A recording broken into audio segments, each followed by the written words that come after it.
എന്നെ കത്തിവെച്ചവരെ ഞാൻ ചിലപ്പോൾ വെറുതെ വിട്ടേക്കാം. പക്ഷേ എന്റെ കുടുംബത്തിൽ കയറി കത്തിവെക്കുന്നവരെ നേരിൽ കാണുക തന്നെ ചെയ്യും. അത് ചങ്കിൽ കത്തി കുത്തി ഇറക്കുന്ന പോലെയാ.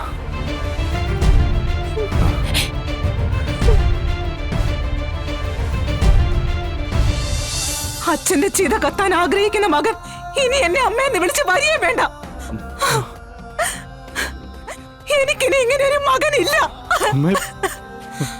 എടാ പോടാ വെളിയില്. എടാ പോവാൻ. ഇറങ്ങി പോടാ. എടാ പോടാ. ഇറങ്ങി പോവാൻ. എടടി.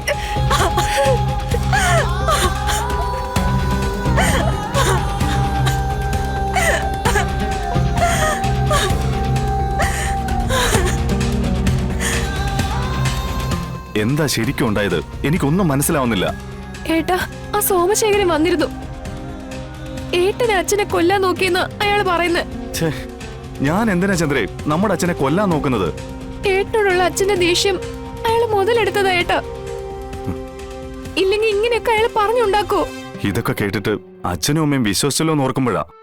എങ്ങനെ വിശ്വസിക്കാതിരിക്കും? തെളിവ് സഹിതമല്ലേ സോമശേഖരൻ കാര്യങ്ങൾ പറഞ്ഞ് ബോധ്യപ്പെടുത്തിയിരിക്കുന്നേ. എന്ത് തെളിവ്?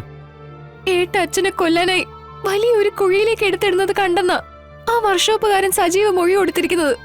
പച്ച കള്ളമാണ് ഈ പറയുന്നതൊക്കെ. സോമശേഖരൻ കാശ് കൊടുത്ത് പറയിപ്പിക്കുന്നത് ഇതൊക്കെ. എന്തായാലും അവരുദ്ദേശിച്ച കാര്യം നടന്നില്ലേ? പെട്ടുപോയത് ഏട്ടനല്ലേ? ഏട്ടൻ എന്നേക്കായി വീട്ടിൽ നിന്ന് അകറ്റുക, അതായിരുന്നു അവരുടെ ലക്ഷ്യം. അതിൽ അവര് വിജയിക്കുകയും ചെയ്തു. എല്ലാം അറിയുന്ന അമ്മ പോലും എന്നെ തള്ളി പറഞ്ഞല്ലോ. അതാ എനിക്ക് സങ്കടം.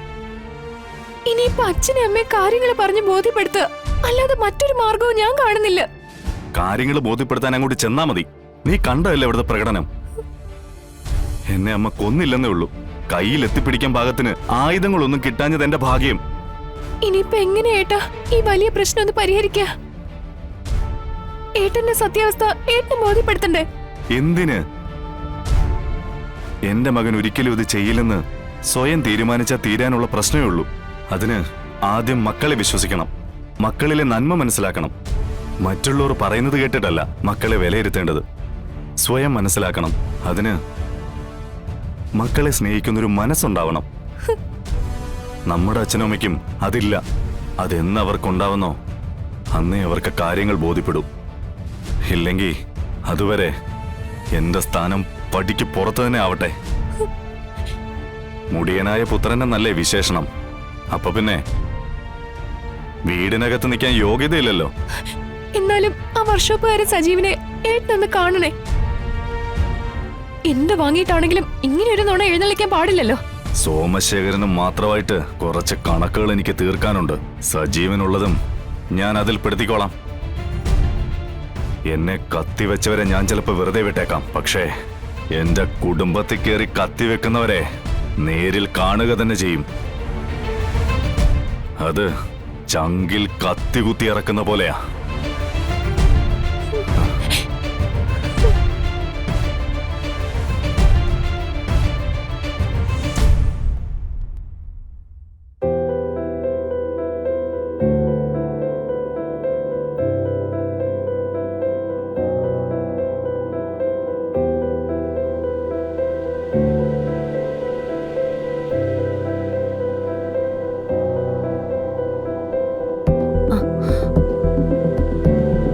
ഓപ്പറേഷൻ സക്സസ്സാ.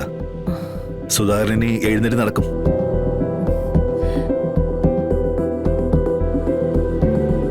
ഒന്ന് രണ്ട് മാസത്തെ താമസം ഉണ്ടാവും പൂർണ്ണമായിട്ട് ശരിയാവാൻ. എന്തായാലും ആളിന് മുമ്പത്തെ പോലെ സെറ്റായി നടക്കാൻ കഴിയും. എല്ലാം ഈശ്വരാനുഗ്രഹമാ. ഇങ്ങനൊരു വാക്ക് കേൾക്കുമെന്ന് ഒട്ടും പ്രതീക്ഷിച്ചതല്ലോ. എല്ലാവരുടെയും പ്രാർത്ഥന സർവേശ്വരൻ കേട്ടു എന്ന് വിചാരിച്ചാൽ മതി. ഡോക്ടർ, ഞങ്ങൾ എന്തെങ്കിലും ചെയ്യേണ്ടതുണ്ടോ ഈ സന്തോഷത്തിന്? ഡോക്ടർക്ക് ഒരു സന്തോഷം വരണമല്ലോ. ഓ, അതൊന്നും വേണ്ട. എന്റെ പ്രതിഫലം എന്ന് പറയുന്നത് ഞാൻ ചെയ്യുന്ന സേവനം തന്നെയാ. ഒരു രോഗിയെ രക്ഷപ്പെടുത്തുമ്പോൾ കിട്ടുന്ന പുണ്യം, അത് മാത്രം മതി എനിക്ക്. മറ്റൊന്നും ഞാൻ പ്രതീക്ഷിക്കുന്നില്ല. പിന്നെ നിങ്ങളുടെ പ്രാർത്ഥനയും. ആയുസ്സും ആരോഗ്യവും ഉണ്ടായാലല്ലേ എനിക്ക് ഇനി ഇതുപോലെ പാവങ്ങളെ സഹായിക്കാൻ പറ്റൂ. ഡോക്ടർക്ക് എന്തായാലും ആയുസ് കൂടുതലായിരിക്കുന്നേ. ഡോക്ടർ അത്രയ്ക്ക് സേവനങ്ങളാണല്ലോ പാവങ്ങൾക്കായി ചെയ്യുന്നത്. കുമാരേട്ടനെ പോലുള്ളവരാ ഈ രാജ്യത്തിന്റെ മാർഗദീപങ്ങൾ. ഞങ്ങളെപ്പോലുള്ളവർ കാണിക്കുന്ന കാരുണ്യവും നന്മയും ജനങ്ങളിലേക്ക് എത്തിക്കേണ്ടത് നിങ്ങളെപ്പോലുള്ളവരാ. ഡോക്ടർ ശരിക്കും പാവങ്ങൾക്കൊരു വഴികാട്ടിയാ. എന്താ കുട്ടിയുടെ പേര്? സീത. നല്ല പേര്. ആളും മോശമല്ല കേട്ടോ. അത് ഞാൻ പറഞ്ഞു വന്നത്, ഞാൻ ഇതുപോലൊരു സർക്കാർ ആശുപത്രിയിൽ നിൽക്കേണ്ട ആളല്ല. പാവപ്പെട്ടവരെ സേവിക്കാൻ വേണ്ടി മാത്രം ഞാൻ ഇതുപോലുള്ള ഹോസ്പിറ്റലിൽ ചോദിച്ചു വാങ്ങിച്ചെടുത്തതാ. അതുകൊണ്ടാ ആതുര ശുശ്രൂഷ രംഗത്ത് സംസ്ഥാന സർക്കാരിന്റെ ഏറ്റവും നല്ല ജനപ്രിയ ഡോക്ടറിനുള്ള അവാർഡ് എനിക്ക് നേടാൻ കഴിഞ്ഞത്. വീട് ഇവിടെ തന്നെയാണോ, ഈ സിറ്റിക്കകത്ത്? അതെ, ഈ സിറ്റി തന്നെ ഭരിക്കുന്നത് ഞാനല്ലേ. അതെന്താ അങ്ങനെ പറഞ്ഞത്? ആ അത് പിന്നെ ഡോക്ടറെ, മുനിസിപ്പാലിറ്റിയില് അടിച്ചു വാരാനൊക്കെ സീത കൂടി പോവും. ആ ഓർമ്മയിൽ പറഞ്ഞതാ. ഓ, എന്നാ പിന്നെ ഞാനങ്ങോട്ട്. എന്തെങ്കിലും ആവശ്യമുണ്ടായാൽ സുധാകരനെ കൂട്ടി വരണം. എന്റെ സ്പെഷ്യൽ നോട്ടം സുധാകരനിലുണ്ടാവും.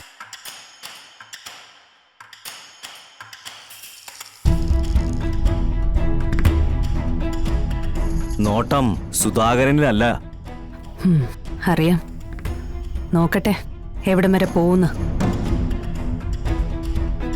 ഡോക്ടർ പറഞ്ഞത് കേട്ടല്ലോ, സുധാകരന് കുഴപ്പമൊന്നുമില്ലാന്ന്.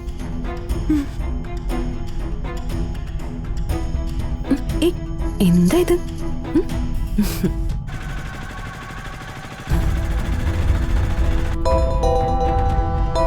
മാഡം,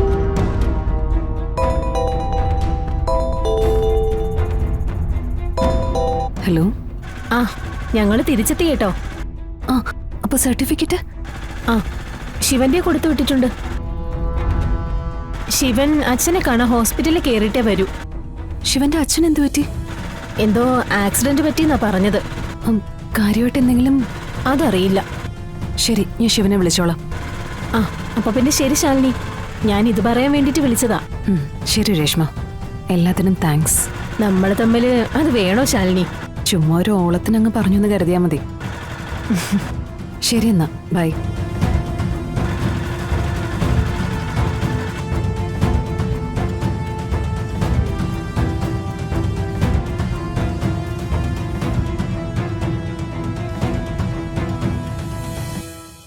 ഇന്ന് ശാരികയെ ഡിസ്ചാർജ് ചെയ്യുന്ന ദിവസമല്ലേ ഗോപാലേട്ടാ? അതെ, ബില്ലൊക്കെ റെഡി ആയി വരുമ്പോഴേക്ക് ഉച്ച കഴിയും. അപ്പോഴേക്കും അങ്ങോട്ട് എത്തണം.